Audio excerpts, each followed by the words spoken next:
அப்போ அவள் அம்மா வந்து ஏன் நந்தினி ஏம்மா அலறன்னு கேட்குறாங்க. அதுக்கு நந்தினி எனக்கு அப்பா ஞாபகமாகவே இருக்குமா என்று சொல்லி அழுதாள். நந்தினியோட அப்பா வேற ஊருக்கு போய் வேலை செய்வார். அப்போது அவர் போய் 5 வருடம் ஆயிடுச்சு. அவர் வரவே இல்லை. அதனால தான் நந்தினி 5 வருஷமாக அவள் அப்பாவை பார்க்கவே இல்லைன்னு அழுறா. அப்புறம் நந்தினியோட அம்மா அவளை எப்படியோ சமாதானப்படுத்திட்டாங்க. அவள் சரியாயிட்டா. ஸ்கூலுக்கு போகிறா, நல்லா படிக்கிறா. திடீர்னு அவளுக்கு ஒரு சர்ப்ரைஸ்.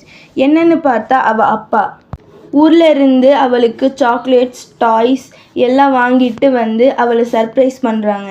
அவள் ஷாக் ஆகி ஆனந்த கண்ணீர் விட்டு அழுதா. அதுக்கப்புறம் நந்தினி அவள் அப்பா கிட்ட பேசி அவர் இங்கேயே வேலை பார்க்க ஒத்துக்க வைக்கிறான். அவங்க அப்பாவும் சரின்னு ஒத்துக்கிட்டாங்க. நந்தினிக்கு ரொம்ப சந்தோஷம். எக்ஸாம் வருது. அந்த எக்ஸாமுக்கு நல்லா தயாரானாங்க காவ்யா, மீரா, நந்தினி. எக்ஸாம் நல்லபடியாக முடிஞ்சது. எல்லோரும் பாஸ் ஆயிட்டாங்க. அடுத்த 3 வருடங்கள் பிறகு நந்தினி, காவ்யா, மீரா 10ஆம் வகுப்புக்கு செல்லும் நாள். 10ஆம் வகுப்பு 3 பேரோட வாழ்க்கையில் முக்கியமான வருடமாக ஆரம்பித்தது.